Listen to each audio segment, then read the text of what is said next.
curso de electrocardiografía y en esta videoconferencia pues vamos a tratar el tema de la cardiopatía isquémica y el electrocardiograma, que es sin duda muy interesante. En principio, bueno, una pequeña introducción diciendo que el electrocardiograma, como ya sabéis todos, es junto con la clínica, pues una de las principales herramientas, si no es las dos herramientas, el electro y la clínica, para el diagnóstico de la cardiopatía isquémica. Tanto los eventos agudos como los crónicos, en el electrocardiograma nos facilita el diagnóstico, sobre todo viendo cambios en el segmento ST y la onda T. Tradicionalmente se han descrito tres conceptos, que son el de isquemia, lesión y necrosis, y que está bueno también pues repasarlos ahora porque han sido conceptos tradicionales. El concepto de isquemia se correspondía cuando había una reducción del aporte de oxígeno al miocardio menor de 20 minutos y el daño es reversible. Y esto se pone de manifiesto en el electro como alteraciones de la onda T. El siguiente concepto es el de lesión y es cuando persiste ese tiempo de déficit de oxígeno, que es mayor de 20 minutos, el daño es aún reversible y en el electrocardiograma lo que se ve son los cambios del segmento ST. Y luego tenemos lo que se denomina la necrosis, que ya es cuando persiste durante más de 2 horas ese déficit de oxígeno y aparecen ya ondas Q patológicas. Tenemos a continuación distintos ejemplos y vamos a ir repasando uno por uno. Por ejemplo, empezamos con el de isquemia y la isquemia, pues estamos hablando en este caso de una isquemia sucendocárdica en cara inferior. Entonces, todo el mundo se va a fijar en la elevación del ST, pero no queremos que os estéis fijando en la elevación. Estamos hablando de las ondas T picudas que se observan, digamos, en los primeros momentos del infarto y que la mayoría de las veces cuando ya se hace el electro ya se ve la elevación del ST, es decir, cuando ya llega el servicio sanitario, el suma y hace el electro, ha pasado ya un tiempo y ya se ve la elevación del ST. Pero si lo pilláramos en el primer momento, como luego tendremos un caso, pues lo que se verían serían ondas T picudas. Por eso aquí pone esta imagen de T picuda, es la que se observa al inicio de un infarto agudo con elevación del ST. Sabéis que el concepto del infarto con elevación del ST es un concepto transmural, pero la primera región en sufrir isquemia es el sucendocardio. Y por tanto, estas ondas T picudas pues son el primer cambio en el electro de un infarto con elevación del ST. De acuerdo, tenemos aquí, si nosotros nos pusiéramos este electro, diríamos, ¿qué patológico es? Y lo que más nos llama la atención son esas ondas T profundas, negativas, simétricas, que representan una isquemia sucepicárdica anterior, que a lo mejor nos encontramos un paciente que va a la consulta, que nos cuenta que ha tenido ocasionalmente dolores torácicos, ¿vale?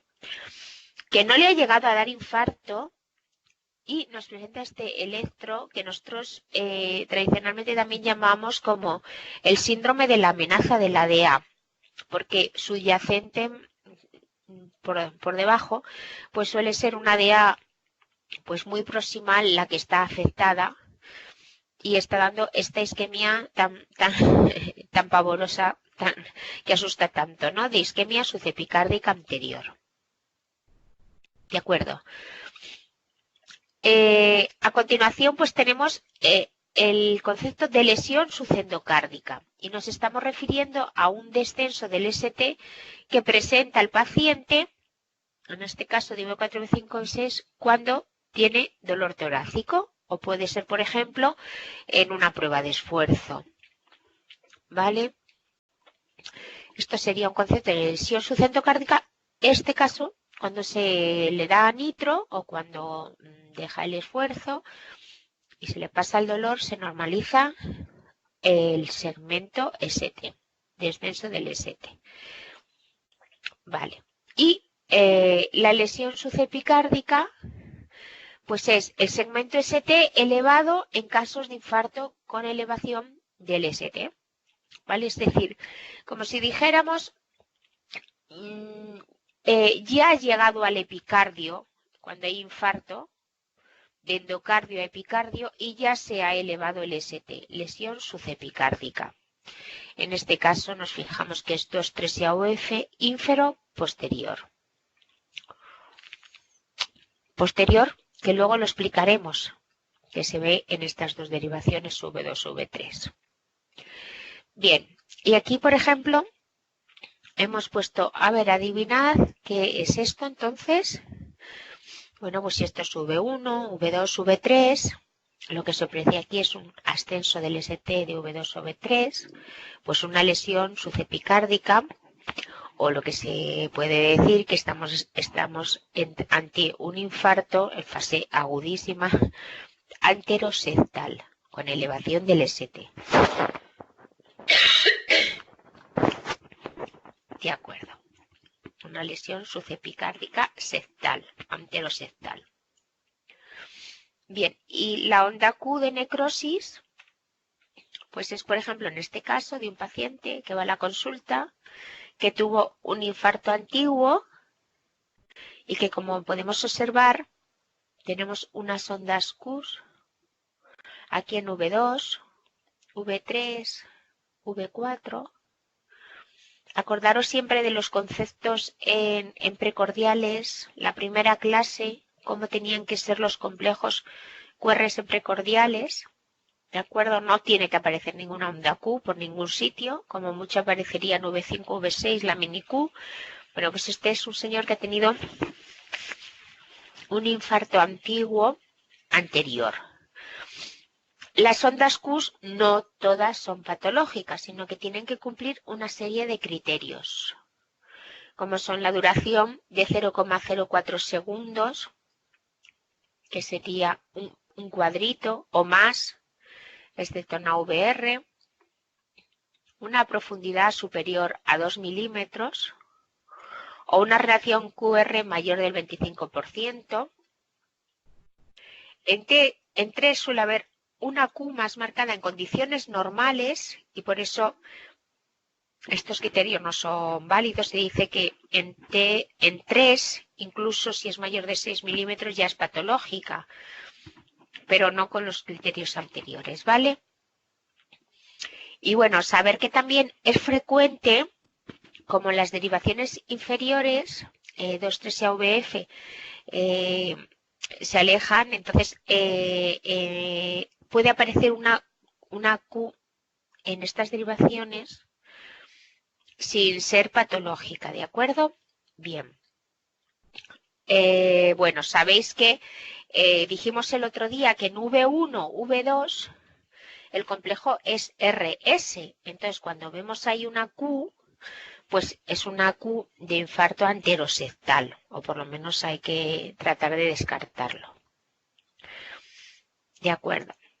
Bien, esto también es muy clásico, pues viendo las derivaciones donde está elevado el ST o donde está la Q, saber cuál es la región que está afectada y saber a su vez qué arteria coronaria es la que da riego a esa región. Entonces, por ejemplo, tenemos que si las derivaciones son V1, V2, V3, la región afectada es la región anteroseptal y la lesión es la descendente anterior. Si es V3, V4, tradicionalmente se diría que es anterior, descendente anterior también. V5, V6, lo que llamamos lateral bajo, que puede estar suplida por la circunfleja o por la coronaria derecha. 1 y AVL, lateral alto, la diagonal o la circunfleja.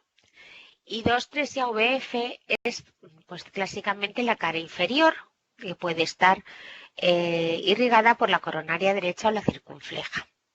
Bien, entonces Esto ya, estos conceptos son muy tradicionales y los estamos utilizando desde siempre, ¿no? Entonces, lo que hice yo aquí, este algoritmo, como un poco más visual, un poco más bonito, está sacado lo que es el algoritmo, o sea, la forma de presentarlo es mía, pero está ya sacado de Valles de Luna desde el año 2007 y que lo que nos ayuda es viendo en qué derivaciones está el segmento ST, pues intentar averiguar cuál es la arteria que está ocluida. Entonces empezamos por lo fácil, que es elevación del ST en la cara inferior y en las derivaciones laterales, lo que sería zona inferolateral.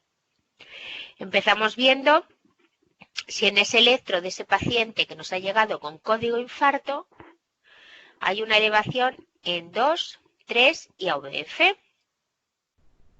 ¿De acuerdo? Entonces, vamos a ir mirando. Esto puede corresponder o bien a una coronaria derecha, estas dos casillas, o bien a una circunfleja. ¿Vale? Entonces, normalmente, cuando, bueno, así, por decir dos pequeñas notas, si la elevación en el segmento, en D3, la elevación del segmento ST en D3 es mayor que en D2, intuye que es una coronaria derecha. Y cuando la elevación en 2 es mayor que en 3, va más a favor de la circunfleja. Pero también en esta elevación en cara inferior, con 2 mayor que en 3, lo que hay también en casos de la circunfleja es una elevación del ST en las derivaciones laterales altas, es decir, en 1 y en AVL. ¿Vale? Mientras que si es una coronaria derecha, en 1 y en AVL, lo que hay es un descenso. ¿De acuerdo? Entonces, por ir por este brazo del algoritmo, la elevación en cara inferior, siendo la elevación en 2 superior a la elevación en 3, junto con una elevación del ST en 1 y en AVL. Este descenso en V y V3 es especular, sería una circunfleja proximal a las ramas de la primera obtusa marginal, muy proximal. ¿De acuerdo? Y en este otro algoritmo, que ya sería la coronaria derecha, podemos distinguir dos brazos. Cuando hay una elevación de en 3 mayor que 2 o en 3 mayor que 2 igual y un descenso en ST, en descenso en 1 y en AVL, pues hablamos de coronaria derecha, pero la coronaria derecha puede ser muy proximal antes que de las ramas del ventrículo derecho o después de dar las ramas del ventrículo derecho. Entonces, habitualmente, si de V1 a V3 hay un descenso del ST, suele ser que esa oclusión de la coronaria derecha está más allá de la salida del ventrículo derecho.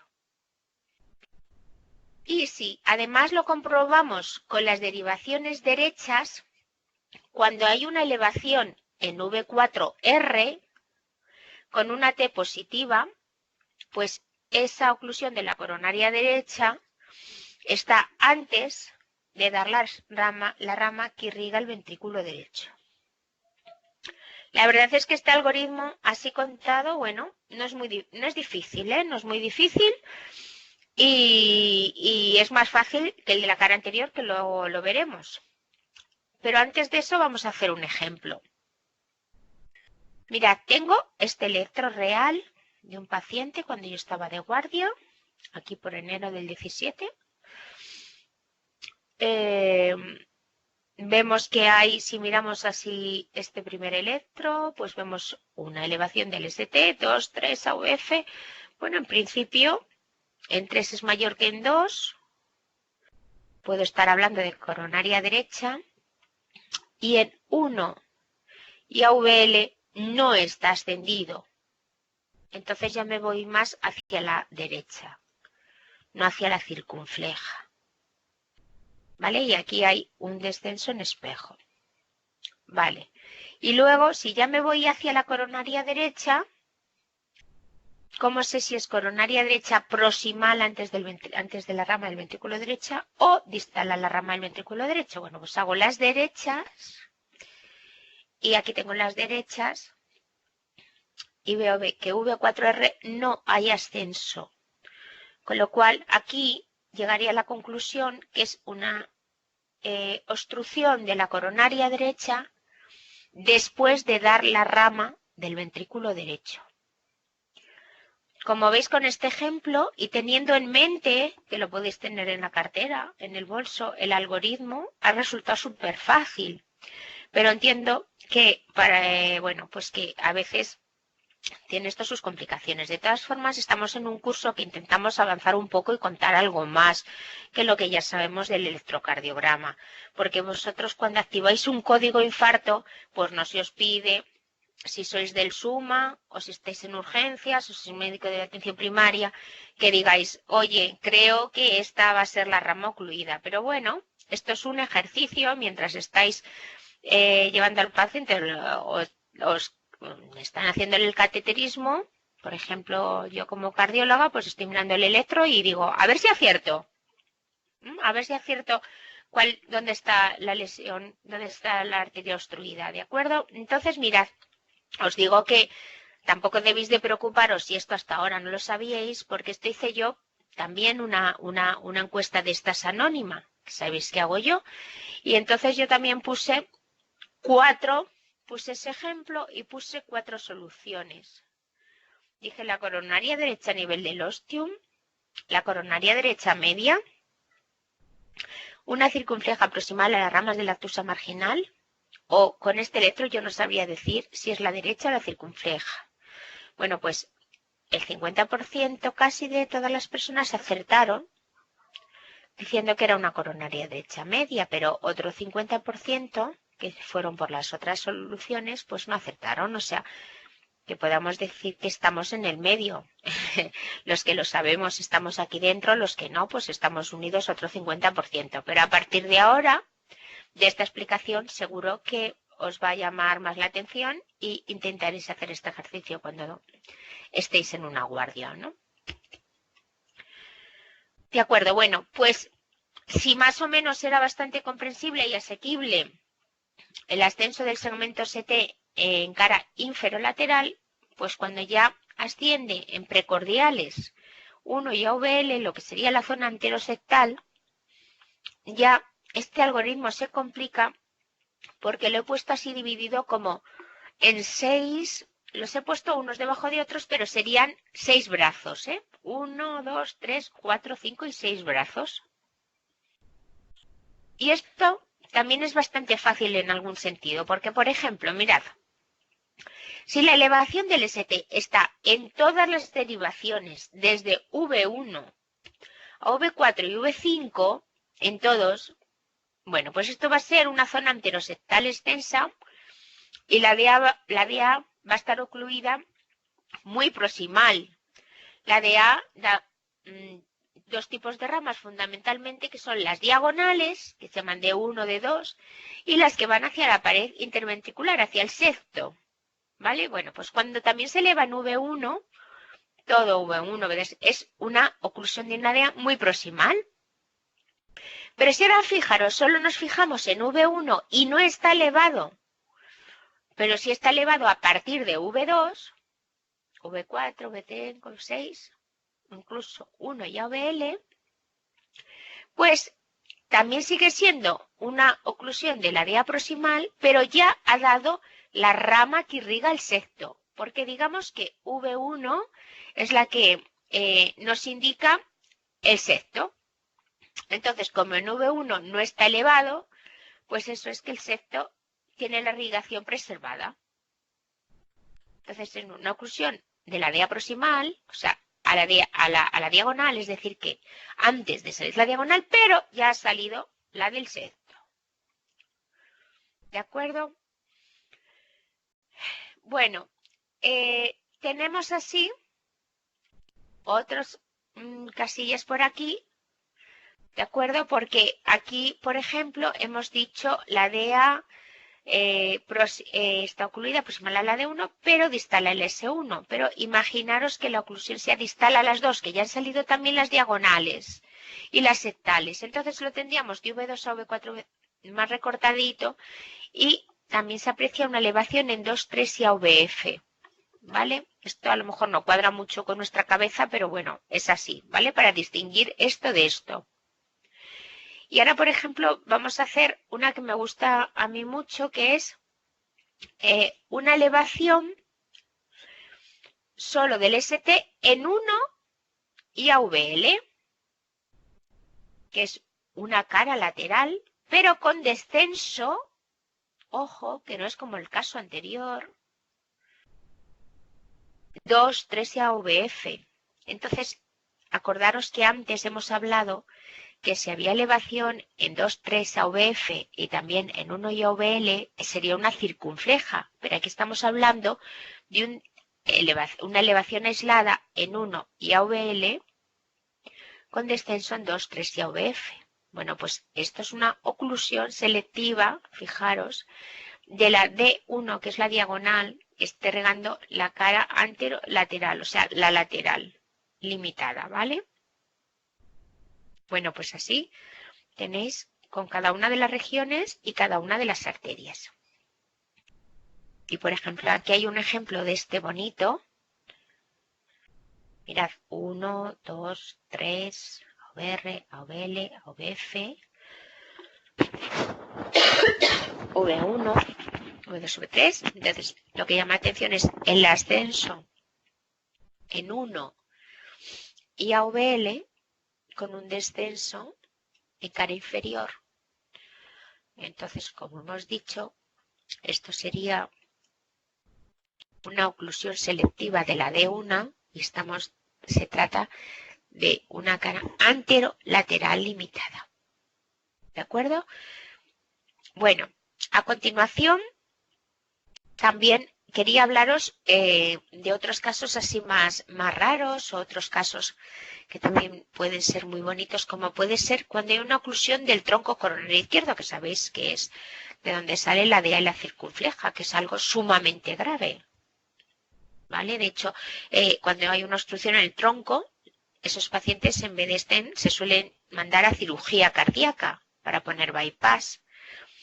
Y es curioso porque precisamente el electro de estos pacientes lo que se ve es una depresión o descenso extenso del ST más prominente en 1, 2 y V4 a V6, una depresión también en 2 y en 3, y la elevación es en AVR, es decir, en esa derivación que a veces pasa muy desapercibida, justo la elevación ahí es la que nos indica que hay una lesión de tronco.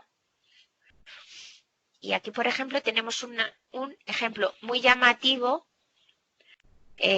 impactante, porque en realidad lo que estamos viendo aquí son un descenso generalizado. En realidad este descenso es muy generalizado en todo, pero mirad en AVR, en lo que hay un ascenso del ST. Además, este electro está complicado porque este señor tiene un eje a la izquierda, muy izquierda, en AVR. Acordaros, cuando este eje era de bloqueo de su división anterior de rama izquierda, muy a la izquierda, AVR acababa en una deflexión positiva. Entonces, aquí está la elevación del ST a partir de esta R que tenemos aquí, ¿vale?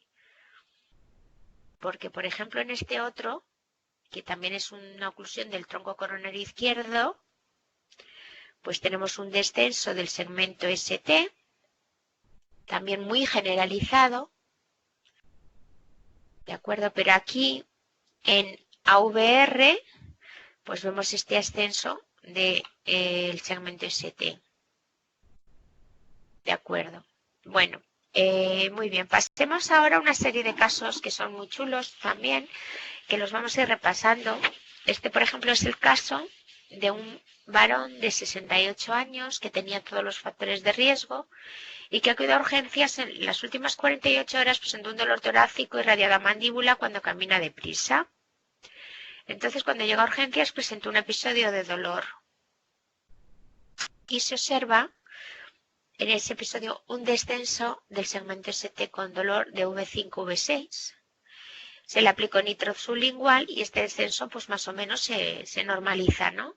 Entonces estas son las características que hablamos, que este descenso es diagnóstico total del síndrome coronario agudo sin elevación del ST, porque es un descenso del ST dinámico, es decir, que con dolor está aquí se descendido, pero cuando le pones nitrosulingual se puede normalizar. ¿De acuerdo? Bueno, este era un síndrome coronario sin elevación del ST, que no por ser esto es grave, porque este paciente se le objetivó una lesión en la circunfleja proximal, porque se hizo cateterismo a las pocas horas y sobre la que se colocó un stent. De acuerdo, aquí tenemos otro paciente, también igual, 68 años, con factores de riesgo y viene pues con un dolor torácico y activación del código infarto. Se ve que el ascenso es muy generalizado, ¿de acuerdo? También afecta la cara anterolateral, el descenso en espejo y una característica V1 no está afectada. Entonces, este es un infarto en fase aguda, anterior, lateral, alto, bajo, como hemos visto, de V2 a V6. No presenta cambios en la V1, por lo tanto ya ha salido la rama septal, primera rama septal, y bueno, lo que aquí es la imagen en espejo en derivaciones inferiores. Bien. Tenemos aquí otro caso, este es un caso real de una de mis guardias, en las que el paciente estaba trabajando en una empresa cerquita del hospital. Comenzó con un dolor y entonces avisó al SUMA y entonces el SUMA fue rápidamente, tardó poquísimo en ir. Entonces realizó este primer electro.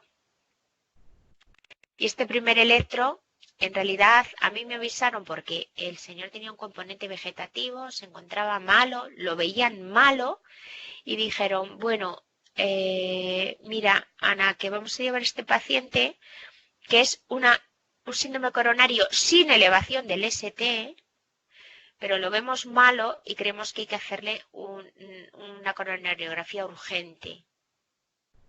¿Veis?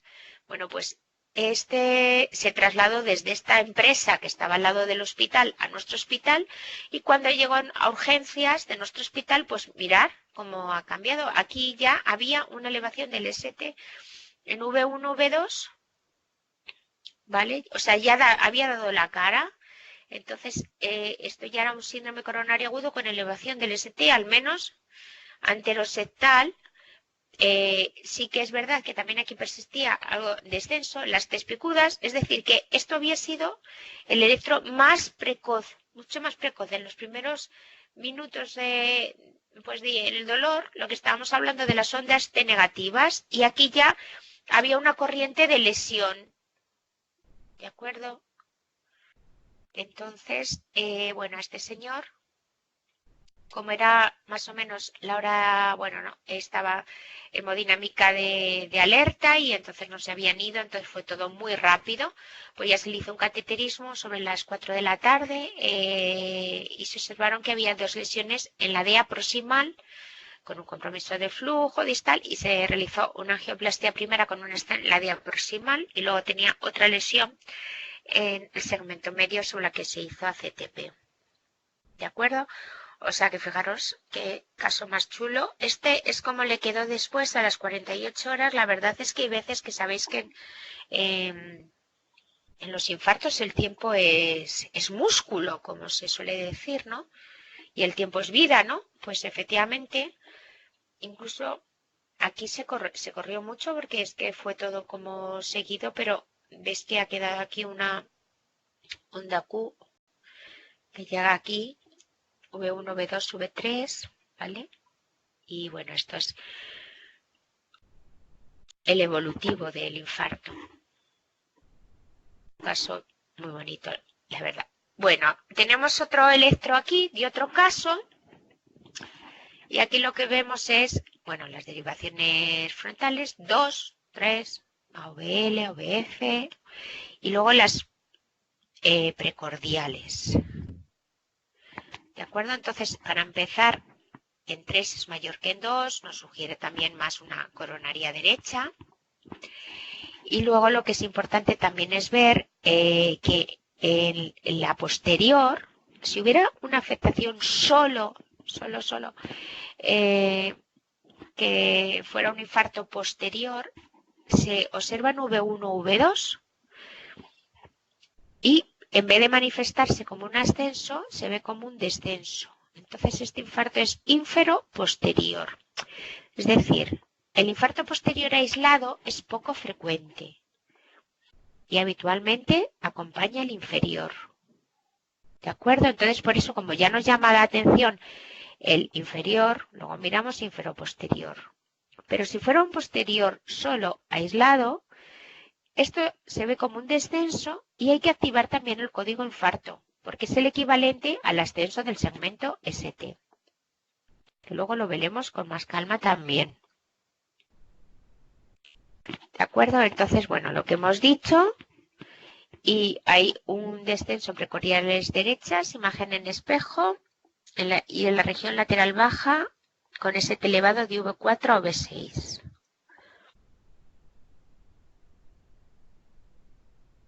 Vale, y aquí, bueno, pues tenemos dos casos para, bueno, que la curiosidad estriba simplemente en ver que en los dos casos hay una elevación del segmento ST en cara inferior, pero digamos que en esta elevación en 3 es mayor que en 2, con lo cual orienta más hacia una coronaria derecha, y en la elevación del ST en 2 es mayor que en 3, con lo cual orienta más hacia una circunfleja.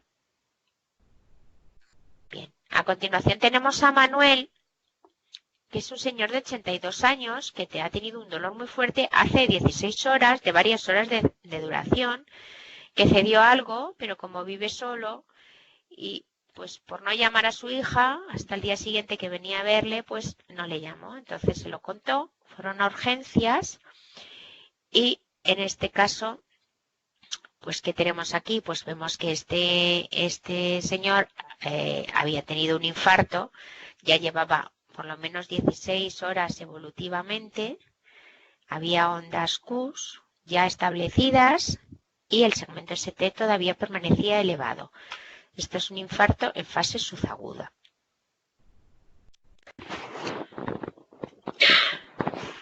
También tenemos este otro caso en el que también nos llama la atención, aquí 2, 3 AVF, 1, ¿vale? Y nos llama la atención que aquí en V2, V1, V2, V3 está descendido. Y esto es lo que os quería comentar antes, también está elevado en V5, V6. Podríamos decir que esto es un infarto ínfero, lateral y posterior. Y esto es lo que os estaba comentando antes del infarto posterior, que esta es la típica apariencia de V2 en el infarto posterior, ¿vale? Descendido. Pero si yo ahora cojo esta tira y la volteo, ¿veis? Lo vería esto de esta forma. La volteo, le doy la vuelta hacia arriba, la invierto. Entonces, esta V2 invertida ya simula una elevación del segmento ST. Por eso se dice que en los infartos posteriores, si está descendido el ST en V2, V3, hay que tratarlos como código infarto y activar la alerta también. Muy bien, a continuación seguimos con el apartado que llamamos el infarto agudo de difícil diagnóstico en electrocardiograma. Es decir, hay veces que ya el electro del paciente, ya porque basalmente hace que sea muy difícil de interpretar si estamos en el seno de un infarto. Y este es el caso en aquellos pacientes que debutan o tienen un bloqueo de rama izquierda. Entonces puede haber dos cosas, o que el paciente debute con bloqueo de rama izquierda y sepamos que ese paciente previamente no tenía bloqueo de rama izquierda, ¿vale? En ese caso, habría que estar ante un infarto agudo con elevación del ST y activar el código infarto como tal, porque es un bloqueo de rama izquierda de nueva aparición, o bien en el paciente que ya sabemos que tiene un bloqueo de rama izquierda previo, utilizamos unos criterios que se llaman criterios de Sgarbosa, que es una cardióloga que se llama Elena Sgarbosa y que los describió en el año 92, y que son unos criterios para determinar que un paciente que tiene bloqueo de rama izquierda, cuando tiene un infarto, le cambia ese bloqueo de rama izquierda. Entonces, le cambia de unas formas parecidas a estas. Y se da una serie de puntos, se mira el electro y se da una serie de puntos a ver cuál es lo que está cambiado. Entonces, por ejemplo, decimos, si hay una elevación del ST concordante quiere decir que las dos son positivas, como en este caso, ¿vale? Concordante. Con el complejo QRS, en una o más derivaciones, es decir, que aquí hay una elevación donde este QRS es positivo. Si esta elevación es de 1 milímetro, más de 1 milímetro, esto es ya como muy fuerte predictor de que estamos con un infarto. Le daríamos 5 puntos, o sea, una especificidad del 90%. Vale, si es discordante, porque, por ejemplo, en un bloqueo de rama izquierda sabemos que en V1 el complejo QRS y el segmento ST, la onda T, son discordantes. Bueno, como ya en sí son discordantes, se tiene que elevar mucho el ST. Se tiene que elevar por lo menos hasta 5 milímetros. Es decir, así, si son concordantes, con que solo el ST se eleve 1 milímetro, ya es 90% especificidad. Pero si son discordantes, se tiene que elevar mucho el segmento ST, ¿vale? Y lo deberíamos 5 milímetros, que llamamos 5 milímetros, y le damos 2 puntos, que sugiere infarto. Y luego si miramos en V1, V2, que sería este mismo caso, en esta está elevado y en este, cuando desciende, si desciende, en V1, V2, V3, se le dan 3 puntos, que también hay una especificidad mayor o igual del 90%. Bueno, mirad, un ejemplo, ¿vale? Un ejemplo porque yo creo que esto es, de todos los conceptos que hemos hablado, creo que es el que probablemente menos os suene o menos hayáis utilizado. Aquí tengo yo un paciente que también fue estando de guardia. Entonces este señor ya tenía un bloqueo de rama izquierda, que se ve aquí. Y aquí os he puesto los criterios de Sgarbosa. Entonces vamos a mirar. La 2 no se ve, ¿vale? Porque no se podía ver. ¿De acuerdo? Ojo que estos son 2 extrasístoles ventriculares. Pero, por ejemplo, tenemos aquí en 3. Entonces, aquí en 3 tenemos muy similar a esto. Son concordantes y se eleva mucho el ST. Alta especificidad de que estemos ante un infarto. Y luego también aquí se cumpliría, porque no se cumplen todas, claro, en V1 y V2, bueno, pues solo con que descienda 1 milímetro, que yo aquí sí que veo en V2 descendido, pues tendríamos otros 3 puntos. O sea que se cumple la del 5 puntos y la de 3 puntos. Esto sí que era un infarto en el seno de un paciente con bloqueo de rama izquierda. ¿De acuerdo? Bueno, ¿qué pasa con el bloqueo de rama izquierda? Lo que pasa es que avisan muchas veces, pues vamos a recoger a un paciente que tiene dolor torácico, estamos hablando de un código infarto, y vemos que tiene un bloqueo de rama izquierda, pero es que no sabemos si es de reciente aparición o nos parece que sí tiene un dolor muy típico. ¿Qué hacemos? Mejor pasarse y hacerle cateterismo que no quedarse corto. Los bloqueos de rama izquierda en sí son la mayor fuente de cateterismos en blanco, que llamamos nosotros, es decir, con coronarias normales. Pero ante la duda, el dolor, el bloqueo, la persona que está taquicárdica, el bloqueo de rama izquierda que es feísimo y un aviso de código infarto, pues ya pues es mejor optar por hacer el cateterismo, ¿de acuerdo? Y nos dé pena, nos dé pena de haber movilizado todo porque, pues, pues francamente pensábamos que estábamos ante un infarto, aunque luego le veíamos las coronarias normales. Yo, en algunos casos, pues lo digo por una paciente que me pasó hace nada, 3 guardias, cojo un V-Scan, que es como un aparatito muy pequeño, como un móvil, que es de eco, y le evalúo pues un momento antes de entrar, según baja el suma y casi en el pasillo, la contractilidad segmentaria, ¿vale? Entonces, cuando es infarto, pues sí que se ve, porque un infarto en el senobloqueo de rama izquierda, pues claro, da alteraciones de contractilidad, pues muy evidentes.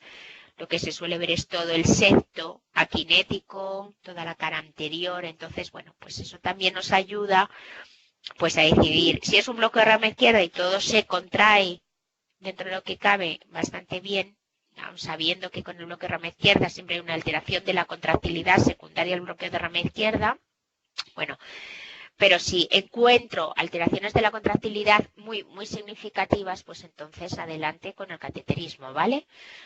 Pero vamos, no quiere decir que siempre tengamos que pasar por un V-Scan o por un eco.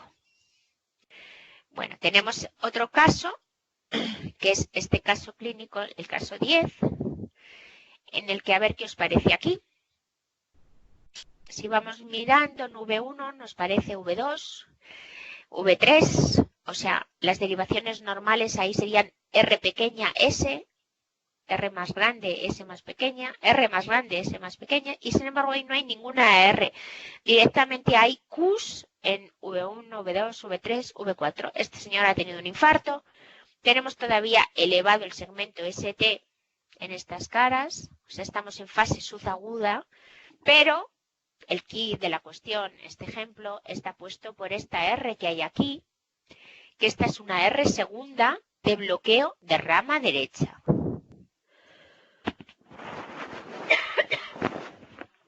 Es decir, que en este caso, pues tenemos un infarto en fase subaguda en un paciente con un bloqueo de rama derecha. Y ese bloqueo de rama derecha se ve por esta segunda R que hay en estas derivaciones. Vale. Otro ejemplo. Casi todos los ejemplos los saco estando de guardia, la verdad. Que tenemos un señor típico dolor torácico, activación de código infarto. Bueno, pues tenemos aquí las P's por su cuenta, los QRS por su cuenta, un bloqueo completo. Aquí hemos hecho todo el electro en el seno de un infarto inferior, relativamente frecuente, ¿vale? Y menos grave, en principio, que si este bloqueo completo fuera en una cara anterior, ¿de acuerdo? O sea que infartos inferiores cursando con bloqueos completos. ¿Qué hacemos? El señor se está poniendo muy inestable, cada vez más bloqueado. Evidentemente sabíamos que podía tener una coronaria derecha. Estaba en la sala de hemodinámica, pero si está hipotenso, inestable, probable también incluso afectación del ventrículo derecho, se le coloca una sonda de marcapasos transitorio, un cable de marcapasos transitorio, previo a hacer el cateterismo que se hará luego, inmediatamente, ya en unas condiciones de estabilidad o por lo menos que no te va a dar el susto de pararse. ¿Y veis? Esto es marcapasos, ritmo propio, marcapasos, ritmo propio, marcapasos, ¿veis? Marcapasos, ritmo propio. Lo normal es que este cable transitorio se quite a los 2 o 3 días, porque ya recupera la función del nodo sinusal y se pueda quitar. Otro caso muy espectacular, está haciendo el paciente un infarto inferior. No menospreciéis tampoco los infartos inferiores. Infartos inferiores son muy arritmogénicos. En el otro caso hemos tenido un caso de bloqueo. Esto sería una muerte súbita si estuviera en una calle. Entiendo que estamos con las 12 derivaciones, con lo cual lo estamos haciendo en numbos de urgencias.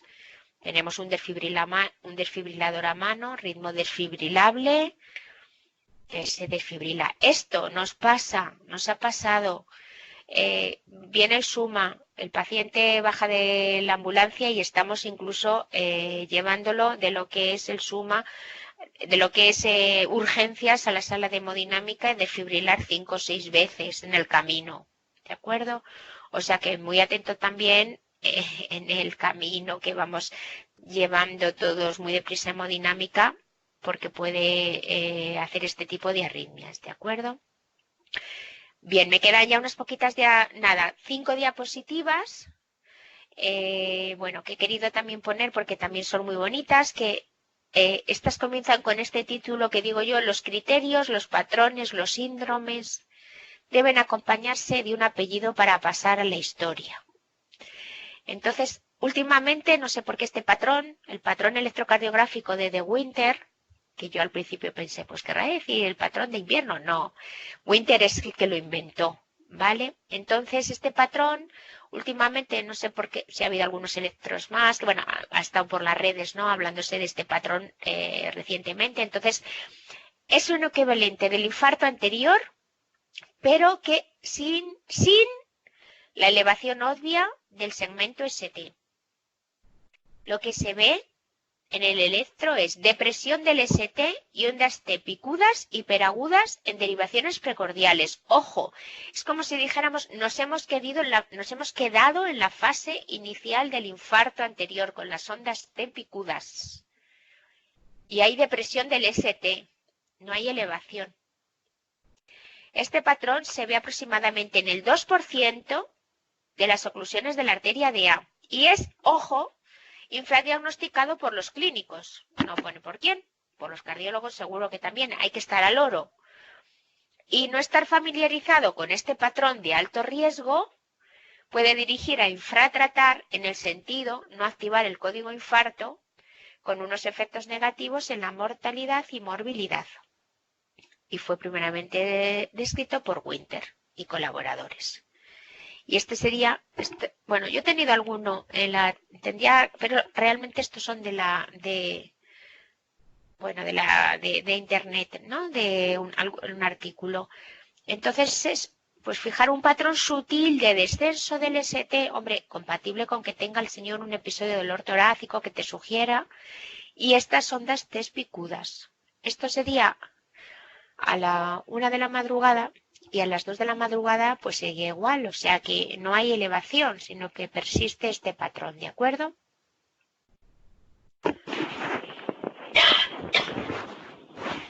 Patrón de De Winter.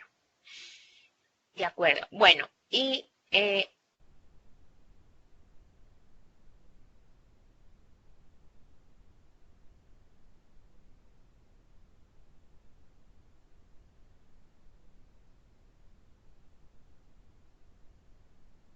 que son los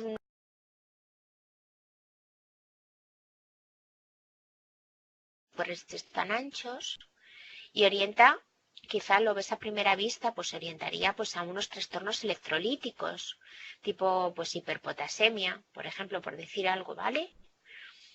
Entonces, lo bonito que tiene este patrón, por la morfología que tiene un nombre también, como he dicho, y es shark fins, que son aletas de tiburón. Bueno, pues en este patrón no todo lo que se ve es complejo QRS, no. Aquí está puesto el complejo QRS y el segmento ST, que está muy descendido en este caso o muy elevado en este caso. O sea, esto que vemos aquí no es el complejo QRS y su anchura, sino que es la suma del QRS y la elevación del ST. Lo veis aquí escrito. No son complejos QRS, sino más bien una combinación del QRS y una onda T. Porque aquí lo que representa es una masiva desviación del segmento ST. Y esto, bueno, que tenemos es un ritmo de la unión. No va demasiado rápido, ¿vale? Esta elevación, bueno, pues lo que estamos mirando, 1, 2, 3, AVR, AVL, AVF, es un infarto o una síndrome coronario con elevación del ST, un infarto inferoposterior. Es porque es donde acaba el QRS y donde empieza el ST. Y el QRS no es ancho. Entonces, una vez que se determina esta rayita en alguna de las derivaciones, como es esta y esta, pues a ese nivel estaría aquí. Pero aquí es imposible de saberlo. ¿Veis? En las frontales. Bueno, pues este es un caso chulísimo de un blog. No recuerdo ahora os diré de qué blog es. Pero un caso muy bonito porque este paciente llegó a la urgencia y entonces como cuando uno se obsesiona, como que se interpretó como un trastorno electrolítico y se pensaba que era por el potasio y aunque el potasio no estaba muy mal, pero venga a esperar los electrolitos y he vuelto a repetir y al final pues no se pensaba que era en el seno de un infarto y luego el señor se paró, luego cuando ya le llevaron a la sala de hemodinámica salió, se vio que tenía una coronaria derecha proximal y ya el señor no salió, pero quizá un poco era la enseñanza era que habían interpretado este electro pues como más pues un ataque cardíaco ventricular, un trastorno de conducción ventricular, ¿vale?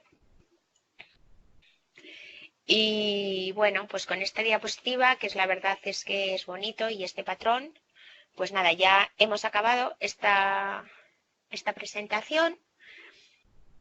No sé si alguno queréis comentar algo, si no, bueno, pues sabéis que a través de los mensajes, si puede ser, mandármelos a mí, porque a veces los mensajes se mandan a la secretaría, entonces yo esos no los veo y luego me los reenvían y os escribo personal.